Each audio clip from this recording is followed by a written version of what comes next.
খুবই মর্মান্তিক একটি দৃশ্যের সাক্ষী হতে যাচ্ছি। একই সাথে আপনারাও হয়তো আমাদের সাথে এই মর্মান্তিক দৃশ্যটি সাক্ষী হচ্ছেন। আপনারা দেখতে পাচ্ছেন যে ঘরের ভিতর থেকে দ্বিতীয় সন্তানের মরদেহটি বের করে আনা হচ্ছে এবং তার ঠিক পিছনে রয়েছে তার প্রথম সন্তান।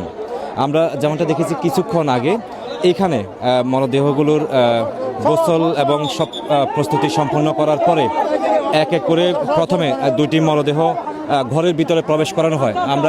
আপনারা দেখতে পাচ্ছেন ঘর থেকে প্রথম সন্তানের যে মরদেহ যেটি সেই মরদেহটি বের করে আনা হচ্ছে।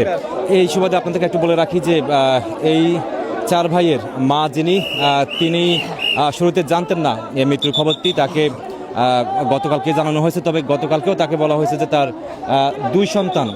দুই সন্তান মারা গেছে এমনটি তাকে জানানো হয়েছে। যার কারণে আমরা কিছুক্ষণ আগে পরিবার একজনের সাথে কথা বলছেন, তিনি যেটি বলছেন যে তাদের চার ভাইকে দেখতে একই রকম হওয়ার কারণে দুই ভাই করে তার মাকে দেখানো হচ্ছে, যাতে তিনি বুঝতে পারেন যে তার দুই সন্তান মারা গেছে।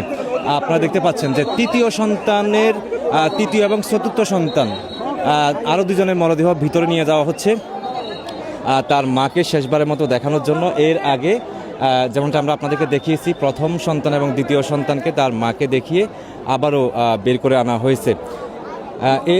আরেকটা তথ্য আপনাদেরকে দিতে চাই, সেটি হচ্ছে আমরা এই বাড়িতে আসার পর থেকে যেমনটা দেখেছি পরিবারটি খুবই পদ্মাশীল।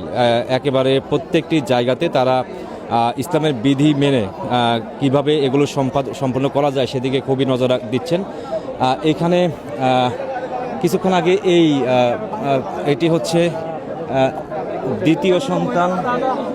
দ্বিতীয় সন্তানের মরদেহটি তার মাকে দেখিয়ে আনা হয়েছে এবং এখন তৃতীয় এবং চতুর্থ সন্তানের মরদেহটি ঘরের ভিতরে তার মাকে শেষবারের মতো দেখানোর জন্য নিয়ে যাওয়া হয়েছে। এখানে আজকে আসলে এই মুহূর্তে আবহাওয়া তীব্র তাপদাহ আমরা লক্ষ্য করতেছি। তারপরেও গ্রামগঞ্জের মানুষ এবং যেখান থেকে জেনেছেন তারা এখানে একেবারে ভোরের আলো ফোটার সাথে সাথে তারা এখানে ছুটে এসেছেন। নারী পুরুষ কোনো ভেদাভেদ আমরা এখানে দেখতে পাচ্ছি না। সবাই এসে এক নজর সেই মরদেহগুলো দেখার জন্য অধীর আগ্রহী আছেন। এখানে প্রশাসনিক নিরাপত্তার ব্যবস্থাও কিন্তু করা হয়েছে। আপনারা দেখতে পাচ্ছেন প্রশাসনিক নিরাপত্তার ব্যবস্থাও কিন্তু করা হয়েছে। সেই নিরাপত্তা ভেঙেও আসলে কিভাবে এক নজর দেখা যায়। আমরা কিছুক্ষণ আগে দেখেছি যে প্রথমে নারী যারা এখানে এসেছেন তাদেরকে এক এক করে চারটি মরদেহ দেখানো হয়েছে এবং পুরুষ যারা আছেন তাদেরকে কিছুক্ষণ পরে যে জানাজা অনুষ্ঠিত হবে সেই জানাজার মাঠে তাদেরকে দেখানো হবে। আরও একবার বলে রাখি, ওমানে মর্মান্তিকভাবে মৃত্যুবরণ করা চার সহোদর ভাইয়ের মরদেহ গতকাল রাত 8:40 ঢাকায় আসে। এরপর সেই মরদেহগুলো ঢাকা থেকে এখানে রাঙ্গুনি এসে পৌঁছায় আজকে সকাল 6টার দিকে। তারপর তাদের গোসল এবং আনুষঙ্গিক সকল কাজ সম্পাদন করে সেই মরদেহগুলো তার মা যিনি ঘরের ভিতরে অবস্থান করতেছেন তার মাকে দেখানোর জন্য নিয়ে যাওয়া হয়।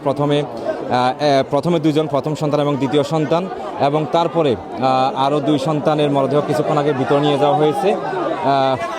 মা শেষবারের মতো তার চার সন্তানকে দেখবেন, যদিও তিনি জানেন যে দুই সন্তান মারা গেছে।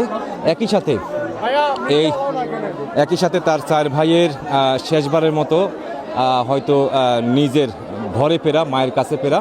আর কিছুক্ষণ পরেই জানাজা অনুষ্ঠিত হবে সকাল 11টায়। জানাজা শেষে একই সাথে পাশাপাশি কবরে চার ভাইয়ের দাফন প্রক্রিয়া সম্পন্ন হবে।